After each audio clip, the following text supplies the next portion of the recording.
এই যে স্যার।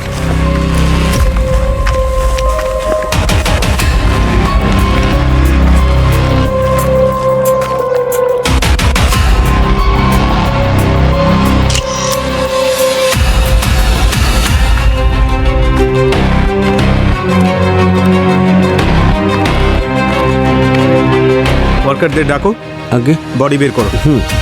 অক্ষয়, অমল, এসো, বডিটা বার করো বাইরে।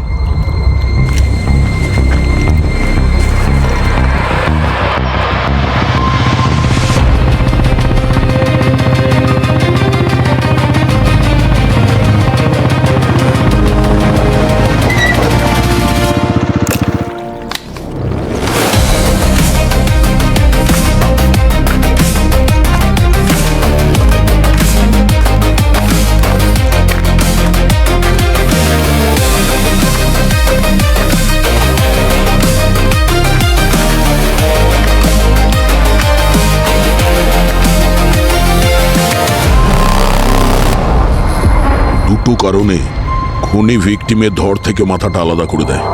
হয় ও ভীষণ রেগেছিল, না হয় ও ভীষণ ঘাবড়েছিল যে লাশটাকে কেউ যেন চিনতে না পারে আর ও ফেসে না যায়। স্যার, ওর মাথা কাটার জন্য ওর পরিচয়টা তো ও গোপন করে ফেলেছে, কিন্তু বডিটাকে তো কোনো রাস্তার ধারেও ফেলে রাখতে পারতো। এই জলাশয়ের ধারে আনার কি প্রয়োজন ছিল? পুরোই হতে পারে খুনি ওর খুন এখানে জলাশয়ের আশেপাশে করেছে। মানছি যে এই লাশটা জলে ভেসে এসেছে, কিন্তু শরীরের কোথাও কোনো ব্লোটিং এর চিহ্ন নেই। তার মানে বডি জলে বেশিক্ষণ ছিল না। স্যার, এই ড্রেসটা কিন্তু ভীষণ দামি, সিল্ক স্যাটিনের। মনে হচ্ছে কোনো পার্টিতে গিয়েছিল।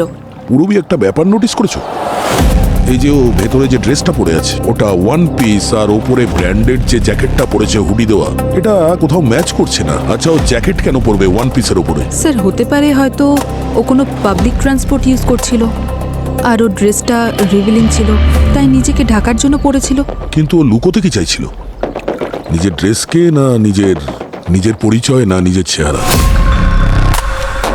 স্যার, হ্যাঁ স্যার, ও এখানকার পরিষ্কারের কন্ট্রাক্ট নিয়েছে। ওই পুলিশকে ফোন করেছিল। তো আপনি এখানে রোজ আসেন? হ্যাঁ স্যার, মীরা রোড থেকে বান্দ্রা আমাদেরই এলাকা। রোজ সকাল 6টা থেকে 9টা আমাদেরই ডিউটি এখানে। তার মানে এই লাশটা ভেসে এসেছিল তোমার কালকের শিফটের পরেই, নাহলে তুমি তো দেখতে পেতে। হ্যাঁ স্যার, আর কাল সকালে তো জলও কম ছিল। আমি আজ সকালে যখন এখানে আসলাম তখন পাথরে কিছু আটকে ছিল মনে হলো। আমি ভাবলাম কোনো থলে টলে হবে হয়তো। কাছে গিয়ে যখন দেখলাম তখন এই সব। স্যার, স্যার এদিকে আসুন। হ্যাঁ ভূমি, স্যার, এখানে কিছু রক্তের দাগ পাওয়া গেছে, কিন্তু খুবই সামান্য। যদি এই লাশটা এখানে জলে ভেসে আসে তো এই রক্তের দাগ পাথরে কি করে এলো? আচ্ছা, এরকম নয় তো যে এই লাশ এখানে এই পাথরের আশেপাশে কাটা হয়েছে? কিন্তু এখানে তো এত রক্ত দেখতে পাচ্ছি না। তার মানে এই লাশ জলের সাথেই ভেসে এসেছে এখানে। আচ্ছা, আর কিছু পেয়েছো? মোবাইল ফোন, ব্যাগ কিংবা কোনো আইডি? না স্যার, ওয়ার্কার্সদের জিজ্ঞাসা করেছিলাম, কিন্তু তারাও কিছু পায়নি। বস, এই চুলটা দেখো। এই চুলটা সিনথেটিক, যেমন উইগে ব্যবহার হয় সেরকম। আর এইটা আমি ভিকটিমের জ্যাকেট থেকে পেয়েছি। ও, তাহলে হতে পারে ভিকটিম কোনো উইক পরেছিল বা কোনো উইক পরা লোকের সঙ্গে দেখা করেছিল। হতে পারে। আরো একটা কথা বস, এই দেখো,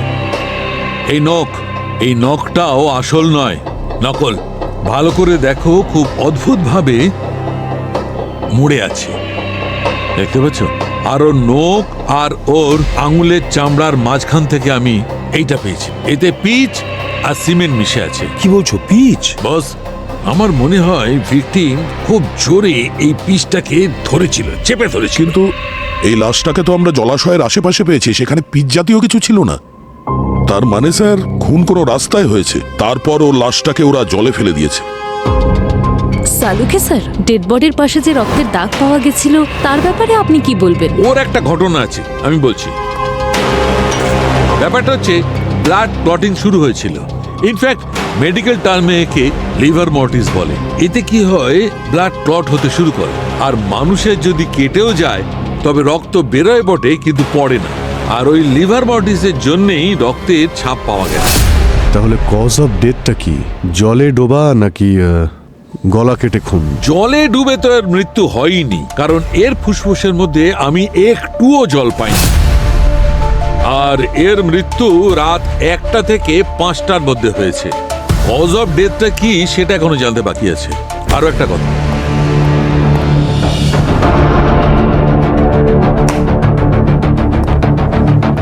এক্সকিউজ মি বস, এই দেখো এর হাতে ইউ এর স্ট্যাম্প, আর এই স্ট্যাম্পটা 24 ঘন্টার বেশি পুরনো নয়। এরকম ইউ স্ট্যাম্প তো নর্মালি নাইট ক্লাবের লোকেরা দেয় এন্ট্রির সময়। রবি, একটা কাজ করো, খোঁজ নাও এই ইউ স্ট্যাম্পটা যে আছে সেটা কোন নাইট ক্লাবে। স্যার,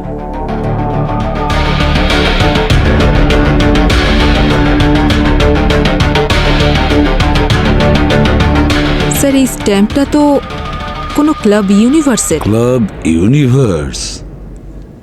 ক্লাব ইউনিভার্স তার মানে হলো এই মেয়েটি খুন হওয়ার রাতে ওই নাইট ক্লাবেই ছিল। এখনই এই কেসের প্রথম সূত্র এই ক্লাব ইউনিভার্স থেকে নিশ্চয়ই পাওয়া যাবে। স্যার, আমি ক্লাব ইউনিভার্সের সোশ্যাল মিডিয়া হ্যান্ডেল চেক করেছি। সোরিয়াল হেয়ার কেয়ার নামের একটা ব্র্যান্ডের লঞ্চ ছিল কাল রাতে। বিউটি ইন্ডাস্ট্রির অনেকেই ওখানে হাজির ছিল। লঞ্চের পর ওদের পার্টি প্রায় রাত 1টা অবধি চলেছিল। ও, তার মানে ওই পার্টিতে যত লোক এসেছিল, যত গেস্ট এসেছিল, তাদের লিস্ট পাওয়া যেতে পারে। হ্যাঁ স্যার।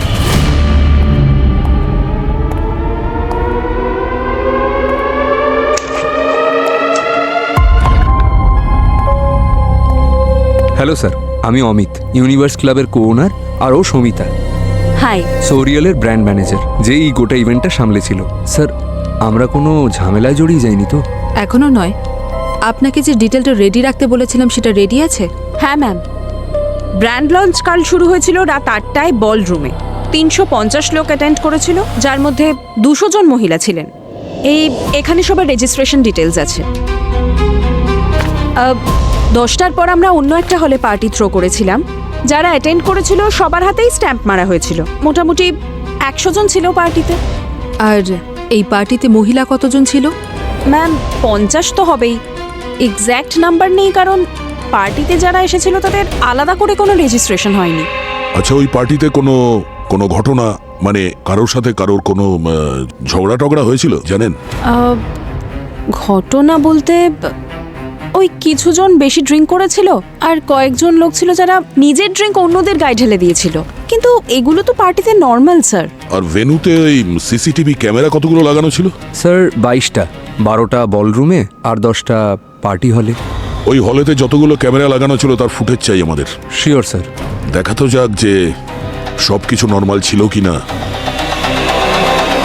স্যার 200 মহিলার রেজিস্ট্রেশন ডিটেলস রয়েছে আর 30 ঘন্টার পার্টি ফুটেজ।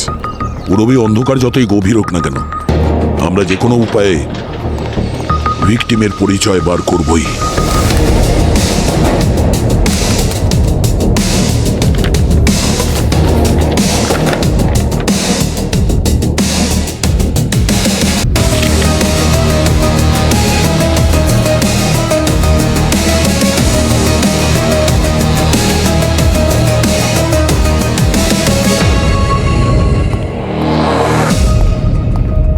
ক্লাব ইউনিভার্সের কথা অনুযায়ী 200 মেয়ের মধ্যে আনুমানিক 50 জন পার্টি অ্যাটেন্ড করেছিল।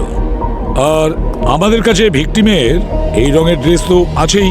এবার আমাদের এটা খুঁজে বের করতে হবে যে এই রঙের ড্রেস কয়জন মেয়ে পরেছিল। মেয়েটার লাশ দেখে মনে হচ্ছে ওর হাইট 5.5 ফুট ছিল আর ওয়েট 60 থেকে 65 কিলো হবে। তাহলে এবার খুঁজে দেখো ওই সব মেয়ের প্রোফাইলে ওই লাশের প্রোফাইলের সঙ্গে ম্যাচ করছে কি না। স্যার, এরকম পোশাক পরা 12টা মেয়ের প্রোফাইল পিকচার ম্যাচ করছে। আর স্যার, এদের মধ্যে থেকে 8 জন মেয়ে পরের দিন ক্লাব ইউনিভার্সকে তাদের সোশ্যাল মিডিয়া হ্যান্ডেলে ট্যাগ করেছিল। তার মানে ওরা তো সেফ। চলো যাই।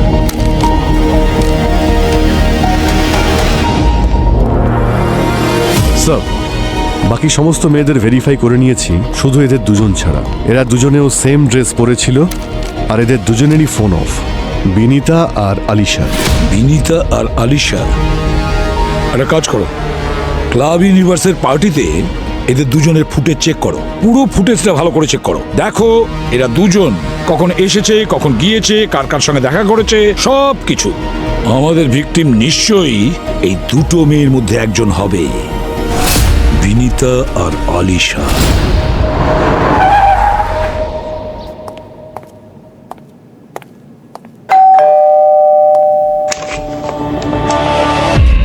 কাকে চাই? বিনীতা? হ্যাঁ, আপনারা কারা? সিআইডি। আপনারা সিআইডি থেকে এসেছেন? হ্যাঁ ম্যাডাম, এই ওর মুখটা এরকমই, নিয়ে যা রেখে। তুই জানা, ভেতরে যা, তোকে মজা দেখাচ্ছি আমি। হ্যাঁ বলুন, কি ব্যাপার? তুমি কালকে রাতে ক্লাব ইউনিভার্সে ছিলে না? কটায় বেরোলে? এই হবে 1-1:30টার সময়। আর তোমার ফোন বন্ধ ছিল কেন? ওই পার্টি অনেক রাত পর্যন্ত চলেছে তো, তাই আমার ঠিক খেয়াল নেই কখন ফোনটা অফ হয়ে গেছে, তাই মনে নেই কিছু আমার। কি ব্যাপার বলুন? Routine check. Thank you.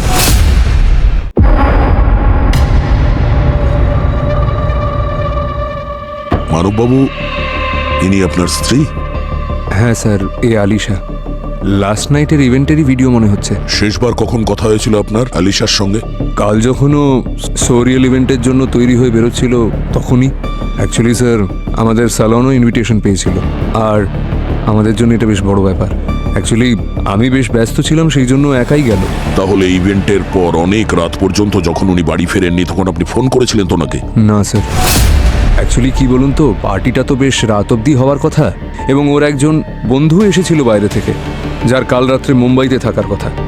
আমার মনে হলো রাত্রে দুজন একসাথেই আছে, আর যথারীতি সকালে ঘুমোচ্ছে, সে কারণে আমি আর ফোন করিনি। হ্যাঁ, কি নাম বললে? ওর নামটা আর পুরো ডিটেল চাই। অ্যাকচুয়ালি খুব একটা বেশি জানি না আমি। ওর স্কুলের বন্ধু ও, আর ব্যান্ডরাতে কোনো হোটেলেই থাকার কথা। ব্যাস, আমি এইটুকুই জানি। কিন্তু স্যার, ব্যাপারটা কি? আপনারা এইভাবে জিজ্ঞেস করছেন কেন? আপনি একটু এটা দেখুন, এই যে লোকটা যার সঙ্গে আলিশার ঝগড়া হচ্ছে, আপনি এই লোকটাকে চেনেন? স্যার, এ তো গৌতম, কিন্তু এই বিউটি ইভেন্টে কি করছে? অ্যাকচুয়ালি স্যার, এ একজন ফাইন্যান্সার, আর আমাদের স্যালনটা খোলার জন্য আমাদেরকে ফান্ডিং করেছিল। কিন্তু স্যার, আপনারা আমায় একটু খুলে বলুন, আপনারা এভাবে জিজ্ঞেস করছেন, আসলে হয়েছেটা কি? মানববাবু, ভেরি সরি টু সে, কিন্তু আমরা একজন মহিলার লাশ পেয়েছি, যার মাথাটা ধর থেকে আলাদা, আর আমাদের সন্দেহ যে হতে পারে ওই বডিটা আলিশারি। হোয়াট? কিন্তু স্যার, যদি লাশের মাথাটাই না থাকে, তবে আপনারা কি করে বুঝলেন যে ওটা আলিশারি লাশ? সেটাই কনফার্ম করার জন্য আমাদের আলিশার টুথব্রাশ কিংবা হেয়ার ব্রাশ, এইরকম পার্সোনাল জিনিসের প্রয়োজন হতে পারে ডিএনএ ম্যাচ করাতে।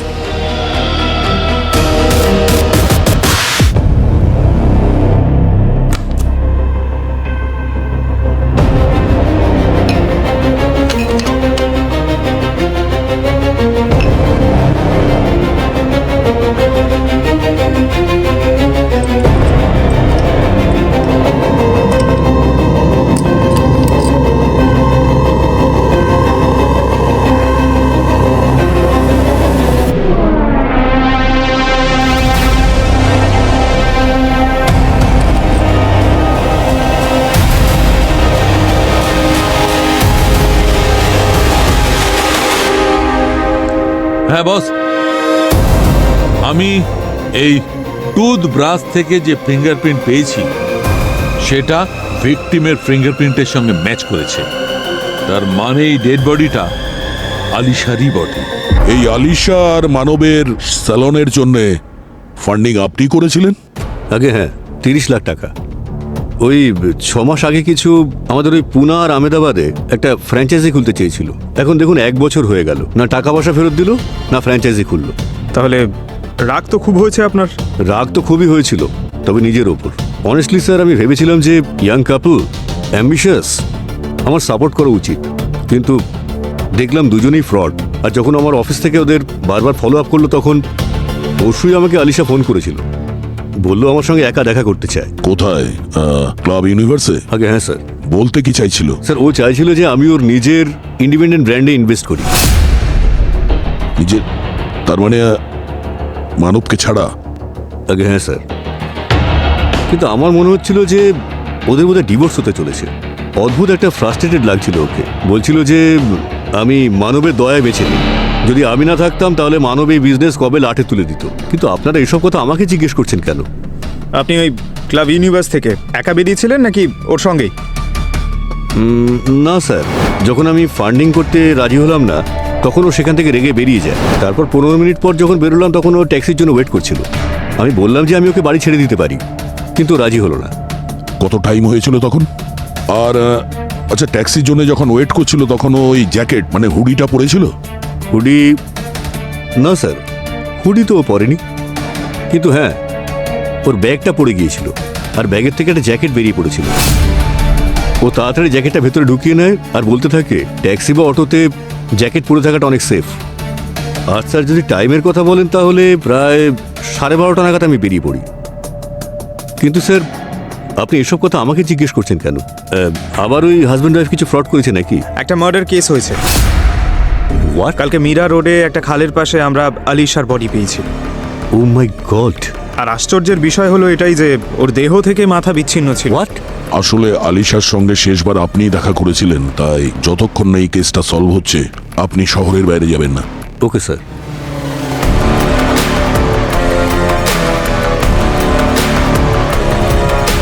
পঙ্কজ, এই মানবের ব্যাপারে পুরো ডিটেলস বার করো। ও নিজের স্ত্রীর বান্ধবীর নাম পর্যন্ত জানে না, আর ও ডিভোর্সের ব্যাপারেও আমাদের কিছু জানায়নি। অনেক কিছু লুকোচ্ছেও আমাদের কাছে। আর এই যে অ্যাপ ক্যাবগুলো আছে না, ওদের কাছ থেকে জানো যে ওই রাতে ইউনিভার্সাল ক্লাবের পার্টির পরে আলিশাকে কে পিক আপ করেছিল? স্যার, ভূমি, আলিশার কল ডিটেলস বার করো। হ্যাঁ, আর ওর বাড়ি থেকে ওর ল্যাপটপটা নিয়ে এসো। স্যার, আমি আলিশার ফোন রেকর্ডস চেক করেছিলাম। আলিশার হাজবেন্ড মানবের কোনো শ্রুতি নামের মেয়ের সাথে অ্যাফেয়ার চলছে, যার জন্য তাদের ম্যারেজ লাইফেও অনেক প্রবলেমস চলছে। আচ্ছা, আর যেই ফ্রেন্ডের সাথে আলিশার পার্টির পর দেখা করতে যাওয়ার ছিল, এমন মনে হচ্ছে যে ওরকম ফ্রেন্ড এক্সিস্টই করে না। কারণ যদি দেখা করার হতো তাহলে তো অবশ্যই ফোন কল বা মেসেজ এক্সচেঞ্জ হতো, সেরকম কিছুই পাওয়া যায়নি। মানে স্যার, এই যে এই আলিশা মানবকে মিথ্যে কথা বলছিল, আর নয়তো মানব আমাদের কাছে কিছু লুকোচ্ছে। স্যার আলিশার ফোনের লোকেশনের ডিটেলস পেয়ে গেছি, আর ফোন টাওয়ার অনুযায়ী আলিশা ব্যান্ড্রা ক্লাব ইউনিভার্স থেকে বেরোলো আর নর্থের দিকে গেল। তার মানে দাহিসার মীরা রোড ক্রস করে ওয়াহিন্দারের দিকে প্রায় 30 কিলোমিটার। তারপরে ওর ফোন 1 কিলোমিটার পিছন দিকে ট্রেস করা গেছে, তারপর সিগন্যাল বন্ধ হয়ে গেছে। মনে হয় খুনি ওর সিম কার্ড এখানেই ভেঙে ফেলেছে। বাহিন্দারে সিম কার্ড ভাঙা হয় আর আলিশার ডেড বডি পাওয়া যায় মীরা রোডে। তার মানে ওই খালটা বাহিন্দার হয়ে মীরা রোড থেকেই এগিয়ে গেছে। আচ্ছা, এমনটা নয় তো যে যেখানে সিম কার্ড ভাঙা হয়েছিল এই বাহিন্দারে, সেখানেই হয়তো আলিশাকে মেরে খালে ফেলে দেয় আর তারপর সেটা জলে ভেসে মীরা রোডে চলে আসে? হতে পারে, কিন্তু ওই জলাশয়ের যে ফোর্স বা কারেন্ট আছে ওটার কি হবে? ডক্টর সালুকে বলেছিলেন যে আলিশার মৃত্যু 1টা থেকে 5টার মধ্যে হয়েছে, আর ওই দিন 4টের সময় হাই টাইড ছিল স্যার। যদি 5টার সময় মারে তাহলে হতে পারে সেই সময় জলের স্রোতটা কম ছিল। তাহলে হতে পারে ওই সময় ওকে মীরা রোডে মেরেছে, তারপর জলে ফেলে দিয়েছে, যেটা ভেসে কিছু দূর যাবার পর পাড়ে আটকে গেছে। কিন্তু যতক্ষণ না আমরা এটা জানতে পারছি যে আলিশাকে কটার সময় মেরে ফেলা হয়েছিল, ততক্ষণ আমরা এটা বুঝতে পারবো না যে আলিশা কোথায় মারা গেছে, কোথায় খুন হয়েছে, মীরা রোড না অন্য জায়গায়। বুঝে উঠতে পারছি না যে এই শালুকে কোথায় গেল। ওর তো রিপোর্ট নিয়ে আসার কথা ছিল আলিশার মৃত্যুর। শালুকে, হ্যাঁ, আরে তুমি কোথায়? এই তো এখানে। আরে এখানে বললে হবে ফোনে? তুমি কি ফোনে আসছো? আরে এই তো এটা আসার সময় হলো। আমি জানতাম তুমি আমার মনে করছো, সেই জন্য আমি নিজেই চলে এসেছি বস। টক্সিকোলজি আর পোস্টমর্টেমের রিপোর্ট এনেছি। দেখাও। এই দেখো বস, আর এই রিপোর্ট অনুযায়ী আলিশার মৃত্যু হয়েছে অক্সিজেন হঠাৎ বন্ধ হওয়ার কারণে। আর এরকম তখনই হয় যখন কেউ মুখ বন্ধ করে দেয় বা গলা টিপে ধরে। আর এর মৃত্যু হয়েছে রাত 3টের সময়। কটার সময়? 3টের সময়। 3টের সময়? তার মানে ইউনিভার্স ক্লাব থেকে বেরোনোর প্রায় 2.5 ঘন্টা বাদে। আরো একটা কথা বস, এমন একটা কথা জানতে পেরেছি যেটা শুনলে চমকে যাবে। আলিশার গলা ওর মৃত্যুর ঠিক 3 ঘন্টা বাদে কাটা হয়েছে, তার মানে 6টার সময়। আলিশার মৃত্যু হয় 3টের সময়, আর আলিশার সিম কার্ডের লাস্ট অ্যাক্টিভ লোকেশন ছিল বাহিন্দায়। হাইটাইড ভর্তি ভোর 4টের সময়। অভিজিৎ, তুমি যা ভেবেছিলে একদম ঠিক।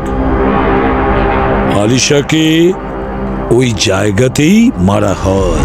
কিন্তু স্যার অপরাধী খুন করার 3 ঘন্টা পরে অন্য কোনো লোকেশনে নিয়ে গিয়ে ওর গলা কেন কাটবে?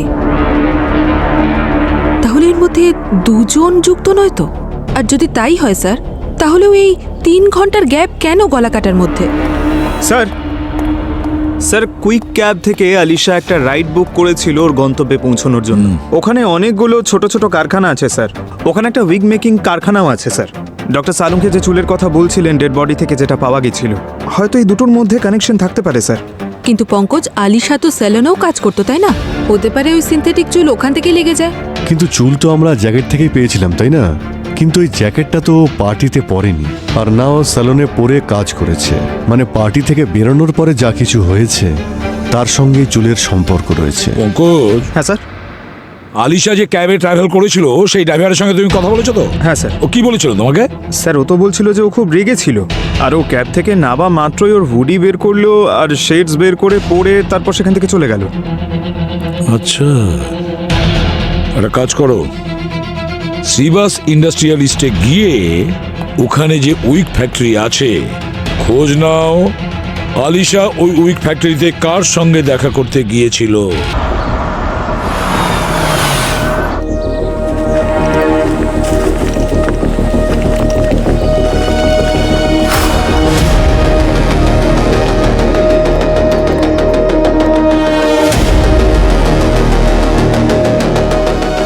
Excuse me. Yes sir.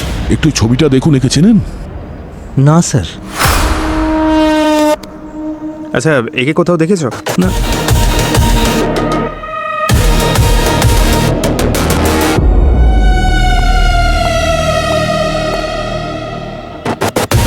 Excuse me ma'am, একটু এই ছবিটা দেখুন। এ এখানে এসেছিল প্রায় রাত 1টা-1:30টার সময় এখানে এসেছিল। না স্যার, কারখানা তো আমরা রাতের বেলা বন্ধ করে দিই, আর পরিষ্কার করা হয় কখনো কখনো। রাত্রে? হ্যাঁ। এই সিসিটিভি এটা কি চলে? না স্যার। লোক দেখানোর জন্য রেখেছেন নাকি এটা? আচ্ছা, আপনি বললেন যে এখানে রাত্রে পরিষ্কার করা হয়। হ্যাঁ। কে করে এই পরিষ্কার? স্যার উনি। উনি? হ্যাঁ। নমস্কার স্যার। একটু এই ছবিটা দেখুন, একে চেনেন আপনি?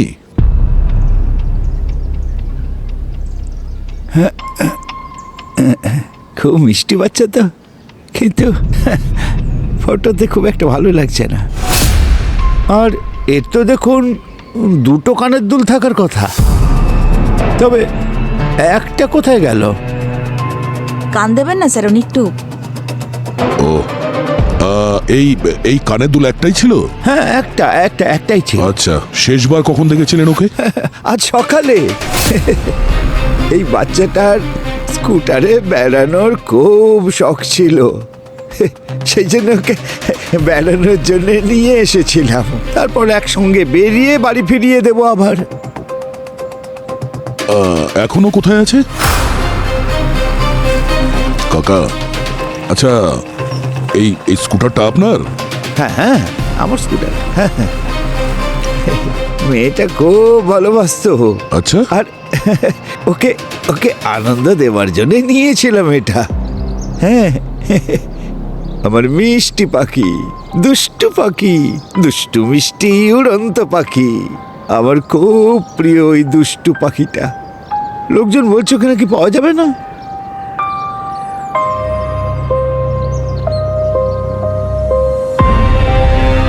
দেখাবো? দেখান।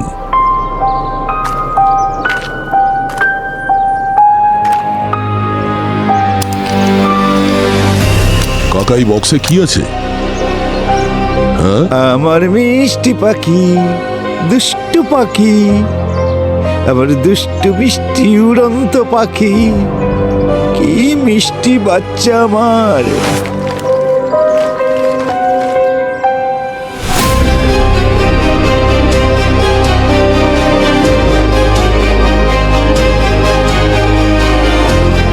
দুষ্টু পাখি, আমার অত্যন্ত প্রিয় পাখি, ডানা মেলে উড়ে চলে আমার মিষ্টি পাখি।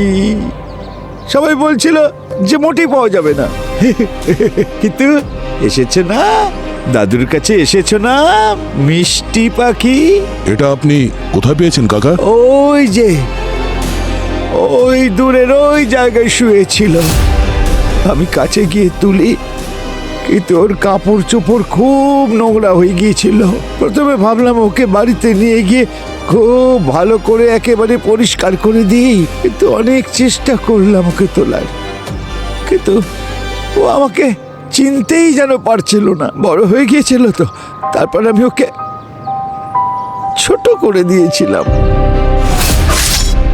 হ্যাঁ, খুব ভালো করে যত্ন করে রাখবো ওকে আমি। কাকা এটাকে নিচে রেখে দিন। না না না, আমি নিচে রাখবো না, আমরা এর দেখাশোনা করব এখন থেকে। তোমরা দেখাশোনা করবে ওর? হ্যাঁ, ওর খুব মিষ্টি সোনা, ওকে কিন্তু যত্ন করো তোমরা। স্যার, ওই বুড়ো কাকা পান্নালাল ওই উইগ বানানোর ফ্যাক্টরিতে পরিষ্কার করার কাজ করে। তাহলে হতে পারে ওই সিনথেটিক চুল ওর কাপড়ে লেগে গেছে, আর ওই সময় যখন ও আলিশার গলা কাটছিল তখন ওর কাপড় থেকে আলিশার জ্যাকেটে লেগে গেছে। ভূমি ওনার বাড়ি থেকে একটা ওই একটা অস্ত্র পেয়েছে যেটা দিয়ে ও আলিশার গলা কেটেছিল। মীরা রোডে একটা বস্তিতে থাকে যেটা ওই জলাশয়ের পাশেই। স্যার, কিন্তু যদি ওনার স্মৃতিশক্তি এতটাই খারাপ হয়ে থাকে তাহলে বাড়ি থেকে অফিসে যাওয়ার রাস্তাটা কি করে মনে আছে ওনার? পঙ্কজ, কিছু জিনিস কোর মেমারিতেই থেকে যায়। 40 বছর ধরে একই রাস্তা দিয়ে যাতায়াত করেছেন, সেই জন্যে এটা ওনার অভ্যেসে পরিণত হয়ে গিয়েছে। ওনার নাতনি মাত্র 4 বছর বয়সে মারা গিয়েছিল, তখন উনি খুব বড় মানসিক আঘাত পেয়েছিলেন। ওনার সাইকিয়াট্রিস্ট বললেন যে এখন ডিমেনশিয়ার জন্যে ওনার স্মৃতি আর ট্রমা একসঙ্গে মিলে আবছা হয়ে গেছে। উনি কি করেন কি করেন না এক্স্যাক্টলি উনি জানেনই না। আর কাউকে গলা টিপে মারতে গেলে শক্তির প্রয়োজন। বুড়ো পান্নালাল এটা করতেই পারে না। একটা কথা পরিষ্কার যে এই খুন পান্নালাল করেনি। খুনি সেই যে আলিশার বডি ওই জলাশয়ে ফেলেছিল। পান্নালাল ওই বডিটা পায় জলাশয়ের কাছে, শ্রীবাস ইন্ডাস্ট্রিয়ালিস্টে নয়। মানছি যে ওর ক্যাব ড্রাইভার আমাদের বলেছে যে আলিশাকে ওই শ্রীবাস ইন্ডাস্ট্রিয়ালিস্টেই ছেড়ে দিয়ে এসেছিল। যদি আলিশা শ্রীবাস ইন্ডাস্ট্রিয়ালিস্টে গিয়ে থাকে তাহলে কেউ না কেউ তো তখন দেখেছে, কিন্তু কেউ ওকে দেখতে পায়নি। এটা কিভাবে সম্ভব? পুরবী, পঙ্কজ, শ্রীবাস ইন্ডাস্ট্রিয়ালিস্টে গিয়ে খোঁজ নাও, সিকিউরিটিদের কাছে জিজ্ঞাসাবাদ করো যে ওরা কোনো হুডি জ্যাকেট পরা অবস্থায় মহিলাকে ঢুকতে দেখেছিল। যদি আলিশা ওই উইক ফ্যাক্টরিতে না গিয়ে থাকে তাহলে অন্য কোনো কাজে নিশ্চয়ই গিয়েছিল। কারোর সঙ্গে দেখা করতে গিয়েছিল নাকি অন্য কোনো স্বার্থে?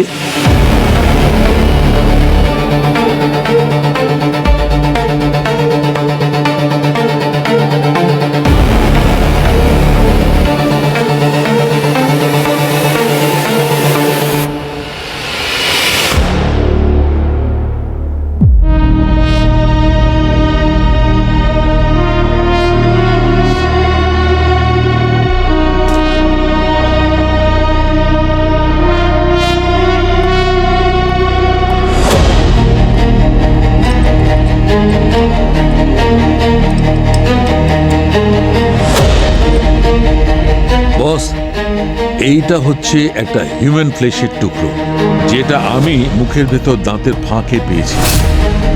আমার মনে হচ্ছে ও ওর অ্যাটাকারকে খুব জোরে কামড়েছে। আর একটা কথা,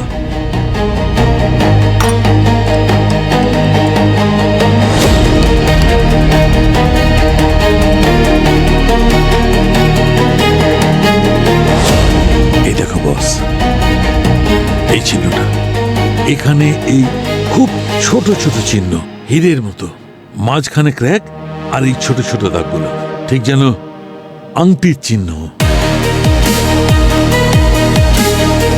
আমার তো মনে হচ্ছে একে খুব কাছ থেকে হয় থাপড় মেরেছে নয় ঘুষি মেরেছে। বা হয়তো উল্টো হাত দিয়ে ওকে থাপ্পড় মেরেছে, তাই আংটির ছাপ ওর গালে পড়েছে।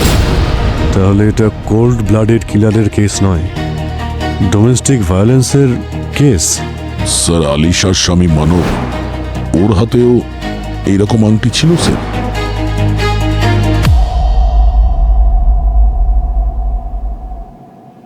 মানব? স্যার শ্রীবাস এস্টেটে সিকিউরিটি গার্ড বলল যে আলিশা হুডি পরে সেদিন সানার সঙ্গে দেখা করতে এসেছিল, আর ও সবসময় নাইট শিফট করত, কিন্তু সেদিন ওর ছুটি ছিল। আর আলিশা যখনই এই কথাটা জানতে পারলো ও ঘাবড়ে গেল। যখন ঘাবড়ে গিয়ে ওখান থেকে বেরোলো, অটো পেলো না ও, তখন ওখানকার সিকিউরিটি গার্ড ওকে অটো খুঁজে দিল। এই আলিশা সানাকে ফোন কেন করেনি? হতে পারে এই সানা ফোনটা তোলেনি, কিংবা আলিশা নিজেই ওখানে পৌঁছে গেছে। স্যার ও হয়তো এখানেই ওর বাড়ি এসআরএ কমপ্লেক্সে থাকে, আর এটা শ্রীবাস থেকে 15 মিনিটের দূরত্ব। স্যার ও আসতো কখনো কখনো, কিন্তু প্রতিবারই ও নিজের মুখটা কখনো হুডিতে বা কখনো ওড়না দিয়ে ঢেকে রাখতো। ও বলতো যদি কেউ চিনে ফেলে তাহলে ওর পুরনো জীবনের সত্যিটা সবার সামনে চলে আসবে। পুরনো জীবন মানে? ও কি তোমার সঙ্গে কাজ করতো? হ্যাঁ ম্যাম, আমরা একসঙ্গে মিলে তেল আর শ্যাম্পুর প্যাকেজিং এর কাজ করতাম। তারপর ডেলিভারি করতে শুরু করলো। মেয়েটা শান্ত, দেখতে সুন্দর, গ্র্যাজুয়েটও ছিল, কিন্তু স্যারও 1 নম্বরের শেয়ানা ছিল। একদিনও স্যালনের মানব স্যারের সঙ্গে দেখা করলো, আর তারপর কি জাদু করলো কে জানে। কিছুদিন পরে এসে আমায় বললো যে ও নাকি বিয়ে করছে। ওর তো গোটা লাইফটাই বদলে গেল। ও পরশু রাতে কেন এসেছিল দেখা করতে? তুমি ওকে বলনি যে তুমি বাড়িতেই আছো? স্যার ও যদি ফোন করতো তাহলে বলতাম না যে আমি বাড়ি আছি, ও তো এমনিই চলে আসলো। বিয়ের পর তো ওর অ্যাটিটিউডটাই বদলে গিয়েছিল স্যার। যখন খুশি চলে আসতো, আর যত রকম অদ্ভুত অদ্ভুত কাজ নিয়ে আসতো। খুব অসভ্য ছিল, কিন্তু টাকা ঠিকঠাক দিত। একদিন এসে বলল যে মানবের নাকি শ্রুতি নামে একটা মেয়ের সঙ্গে সম্পর্ক আছে। ও প্রমাণ চাইছিল, আর হয়তো ডিভোর্সও দিতে চেয়েছিল। তাই ও আমার হাজবেন্ড গুড্ডুর কাছে সাহায্য চেয়েছিল। কিরকম সাহায্য? আর গুড্ডু কি করে? স্যার ও ছোটখাটো কাজ করে, কখনো রিকভারির কাজ, বিল্ডার্সদের সঙ্গে টুকটাক কাজ করে। তার মানে গুন্ডাগিরি করে? কিন্তু টাকা তো পরিশ্রম করেই আনে না ম্যাডাম। আলিশা গুড্ডুকে বলেছিল যাতে ও মানবের উপর নজর রাখে, কারণ ডিভোর্সে ওর সেটা কাজে আসতো, আর সেই জন্য ও 25,000 টাকাও দিয়েছিল। এই গুড্ডু এখন কোথায়? কাজে আছে। ডাকো ওকে, ফোন করো তাড়াতাড়ি।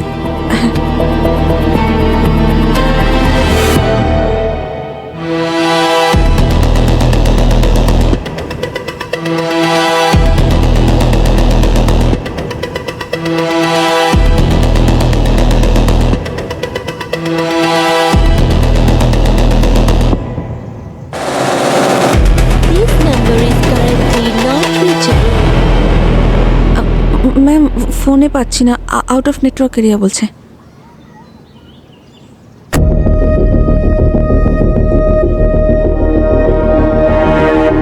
গুড্ডুকে বলো যে আজ রাত হবার আগে সিআইডি বিউরোতে যেন যায়, আর যদি না যায় আমরাই রাত্রে চলে আসব ওর স্বপ্নতে।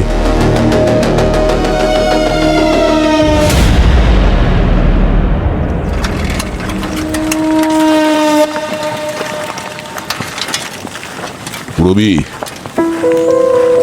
এই সানাকে দেখে ডিস্টার্ব মনে হচ্ছে। ও নার্ভাস ছিল, ওর উপর নজর রাখো। আর একটা ব্যাপার নোটিস করেছো? এই কেসের সমস্ত লিডস মানবের অ্যাফেয়ারের দিকে ইশারা করছে।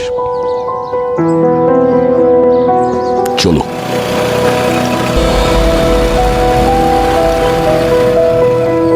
মানব, একটা কথা বলবো? ধরে নাও তোমাকে কেউ খুব খারাপ ভাবে ফাঁসিয়ে দিয়েছে, এমনকি তোমাকে চিটিংও করেছে, তাহলে তুমি কি করবে? তখন কোর্টে যাবে আর তার বিরুদ্ধে চিটিং এর অভিযোগ জানাবে, আর তুমি কোর্টে গিয়ে ওই কেসে জিতে যাবে। আর জেতার পরে তুমি কি পাবে? ওই লোকের কাছ থেকে তুমি তোমার ক্ষতিপূরণ পাবে। হয়তো সেই লোক তার প্রপার্টি বিক্রি করবে, বা ব্যাংকে যা আছে সেটা উইথড্র করে তোমাকে দিয়ে দেবে। তাছাড়া শুধু এটুকুই নয়, সমাজে ওর বদনাম ছড়াবে। ওর যদি কোনো ব্যবসা থাকে সেটারও লোকসান হবে। তাহলে সেই লোক কি করবে তখন? ভিখারি তো হতে পারবে না। তখন ও কি করবে? ও তার রাস্তা থেকে তোমাকে সরিয়ে দেওয়ার চেষ্টা করবে, যেমন তুমি তোমার রাস্তা থেকে আলিশাকে সরিয়ে দিয়েছো, তুমি আর শ্রুতি দুজনে মিলে। স্যার, এতে আমার কোনো হাত নেই। ফ্র্যাঙ্কলি স্পিকিং স্যার, মানবের সঙ্গে যদি আমার অ্যাফেয়ার নাও থাকতো, তাও ওদের মধ্যে ডিভোর্সটা হতোই। দেখুন, মানব আর আলিশা তো সারাক্ষণ শুধু ঝগড়াই করতে থাকতো স্যার। আর যদি বলেন মানবের কাছে প্রপার্টি আছে, টাকা আছে, তাহলে আমি এটা বলতে তো চাই না স্যার, কিন্তু আমার কাছে মানবের থেকে অনেক বেশি টাকা আছে। আমি তো স্যার মানবকেও টাকা পয়সার জন্য ভালোবাসিনি। আমি এসবের কিচ্ছু জানি না। তুমি আর আলিশা ভীষণ ঝগড়া করতে, তাই না? তোমাদের দুজনের মধ্যে এতটাই ঝগড়া ছিল যে একদিন রাগের মাথায় উল্টো হাতে ওকে থাপ্পড় মেরেছো। এত জোরে থাপ্পড় মেরেছো যে তোমার হাতে যে আংটি পরা রয়েছে তার ছাপ পড়েছে ওর গালে। হোয়াট? তুমি তুমি আলিশার গায়ে হাত তুলেছিলে? না না স্যার, এমনটা নয়। তুমি ওকে মারছিলে, ও পালাচ্ছিল, তুমি ওকে তাড়াও করেছিলে। মারামারি রাস্তাতে পৌঁছয় আর ও নিজেকে বাঁচাতে গিয়ে তোমার হাতে কামড়ে দেয়। তোমার হাতটা দেখাও। দেখাও। তারপর তুমি ওকে খুন করো। এমনটা নয় স্যার, আমি ওর গায়ে হাত তুলেছিলাম, কিন্তু ঝামেলাটা ওই শুরু করেছিল। আসলে ব্যাপারটা এটাই যে ওর মনে হতো আমি কোম্পানির অ্যাকাউন্ট থেকে টাকা চুরি করছি, আরও জানি না কি কি। তারপর আমাকে হুমকি দেওয়া শুরু করলো, ডিভোর্স নিয়ে, অ্যালিমনি নিয়ে। তারপর আমাকে ধাক্কা দিল, তারপর একটা চর মারলো। তারপর যখন ব্যাপারটা সীমা পার করলো, তখন আমিও হাত তুললাম। তারপর স্যার, তারপরেও নিজের ঘরে গিয়ে চুপচাপ পার্টির জন্য তৈরি হতে লাগলো। কিন্তু স্যার, এই চিহ্নটা যে আমার হাতে কখন এসছে আমি জানিও না। সব মনে পড়ে যাবে। ডিএনএ টেস্ট আসার পর বড় বড় খেলোয়াড়দের মনে করিয়ে দেয় মানব।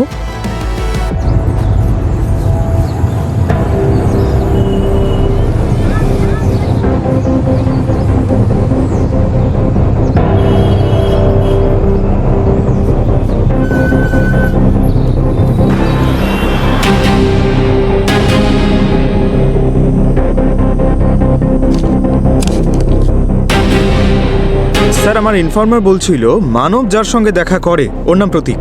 টাকার জন্য আজে বাজে কাজ করে স্যার, আর কয়েকটা মারপিট করার মতো কেসও রয়েছে ওর উপরে। মহেন্দ্রর এসআরএ কলোনিতে থাকে ও। এসআরএ কলোনিতে তো সানাও থাকে। স্যার, এই লোকটাকে আমি আগেও কোথাও দেখেছি। কোথায়? স্যার, এই তো বিনীতার বয়ফ্রেন্ড। আমি ওর বাড়িতেই দেখেছিলাম। যদি এই বিনীতার বয়ফ্রেন্ড হয় তাহলে নিশ্চয়ই ও ক্লাব ইউনিভার্সের পার্টিতেও ছিল। দ্বিতীয়বার চেক করো, ফুটেজটা বার করো।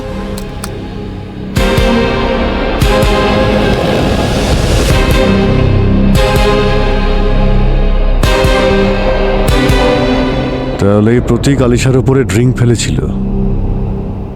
ভূমি, একটু রিভাইন্ড করো আর একটু স্লো মোশনে এটা চালাও। Yes sir. এক মিনিট জুম করো তো। এই দেখুন স্যার, যে কেউ দেখে এটা মনে করবে যে প্রতীক আলিশার গায়ে ভুল করে ড্রিঙ্কটা ফেলেছিল, কিন্তু এই সব প্ল্যান ছিল। পিছন থেকে ভিডিও বানাচ্ছে। এবার যে ভিডিও বানিয়েছিল সেই সমস্ত রহস্য ভেদ করবে।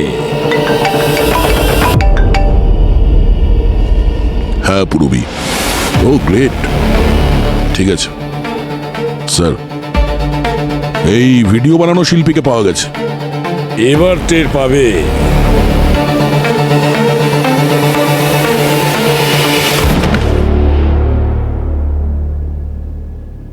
বাহ বাহ বাহ, ষড়যন্ত্রর সমস্ত খেলোয়াড়রাই একই ছাদের তলায়। এবার ঝুলি থেকে বেড়াল বেরোবে। এবার আমি গল্প শোনাবো এই ষড়যন্ত্রের। আলিশা গুড্ডুকে টাকা দিয়েছিল মানবের অ্যাফেয়ারের সম্বন্ধে খোঁজ নেওয়ার জন্য। 25,000।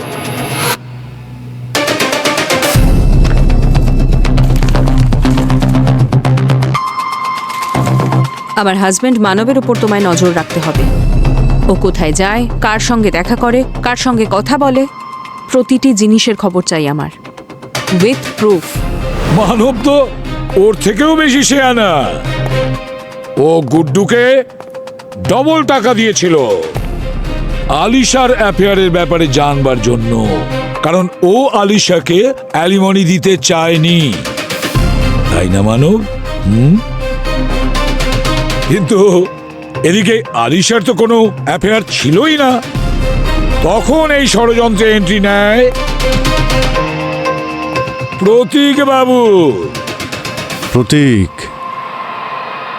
প্রতীক যে গুড্ডুর বন্ধু ছিল। মানব প্রতীককে ইভেন্টে যাওয়ার জন্য ইনভাইটেশন পাইয়ে দেয়। প্রতীক ওখানে পৌঁছয় আর সুযোগ বুঝে আলিশাকে ধাক্কা দেয়, আর গুড্ডু ফটো তুলে নেয়। কিন্তু আলিশা ওখানে গুড্ডুকে দেখতে পেয়ে যায় আর ও সমস্ত খেলা বুঝতে পারে।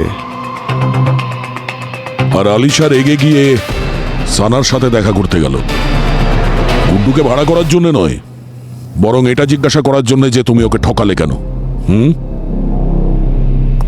আলিশা তোমার সঙ্গে কথা বলতে এসেছিল না গুড্ডু? হ্যাঁ, প্রাণে কেন মেরে দিলে ওকে? স্যার এসব ভুল স্যার, আপনারা আমাকে হাসাচ্ছেন স্যার।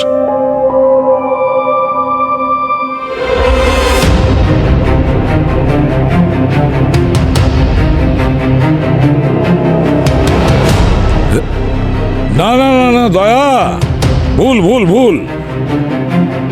আলিশাকে গুড্ডু মারেনি, আলিশাকে মেরেছে এই সানা।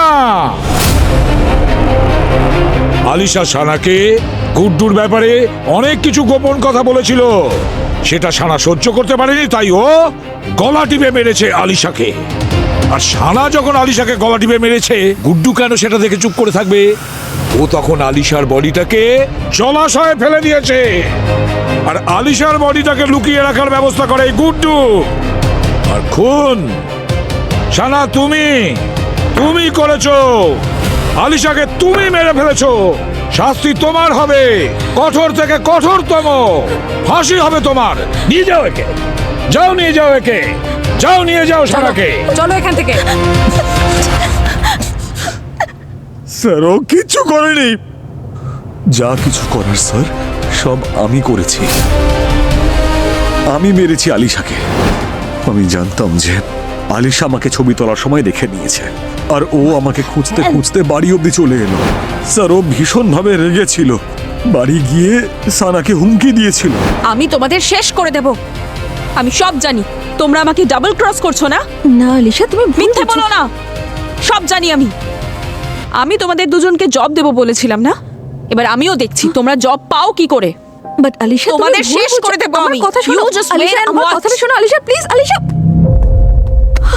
আমি আলিশার পিছু নিয়েছিলাম। আলিশা অটো খুঁজতে খুঁজতে গিয়েছিল আর আমি বাইকে ছিলাম স্যার। আলিশা আমার কথা শোনো, দূরে থাকো আমার থেকে। এখানে অটো পাবে না, আমি তোমাকে ছেড়ে দিচ্ছি। Get lost! তুমি দাঁড়াও, আমরা কথা বলে সর্ট আউট করছি তো। আলিশা কি প্রবলেম বলছি তো, ভুল হয়ে গেছে, আমি মানবের সঙ্গে কথা বলছি। 1 মিনিট, আমি ফোন করছি ওকে। আলিশা আলিশা আলিশা। আর আমি যখন ফোনটা তুলতে গেলাম না স্যার, ও আমাকে মারলো। আর রাগের মাথায় আমারও হাত উঠে যায়, কিন্তু স্যার আমি ওকে মারতে চাইনি, শুধু ওকে শান্ত করাতে চেয়েছিলাম। বাঁচাও আলিশা, লোকজন এসে পড়বে, চুপ করো প্লিজ, চুপ করো, চুপ। জানতেই পারিনি স্যার কখন ওর গলাটা এত জোরে চেপে ধরেছিলাম। আস্তে আস্তে ওর দম বন্ধ হওয়া শুরু হয়। আর স্যার যখন আমি অনুভব করলাম যে আমি কি করে ফেলেছি, আমি খুব ভয় পেয়ে গেলাম স্যার। আর ওখানে কি ওকে দেখে ফেলার আগে ওর বডিটার একটা ব্যবস্থা করতে হতো। আমার মনে পড়লো স্যার যে কাছে একটা লেক আছে, আমি ওর বডিটা ওখানে নিয়ে যাই আর ওই লেকেই ফেলে দিই। স্যার স্যার বাড়ি এসে আমি সানাকে বললাম যে এবার আলিশা আমাদের আর কখনো বিরক্ত করতে পারবে না। আর পরের দিন স্যার আমি নিউজে দেখলাম যে একটা মেয়ের মৃতদেহ পাওয়া গেছে, যার গলা কাটা ছিল। আমি বুঝে যাই যে ওটা আলিশাই, কিন্তু ওর মাথাটা কোথায় গেল? স্যার আমি সত্যি ওকে মারতে চাইনি, আমি ভুল করে ফেলেছি, প্লিজ আমাকে ক্ষমা করে দিন স্যার। গুড্ডু, ভুল তো তুমি করেছই,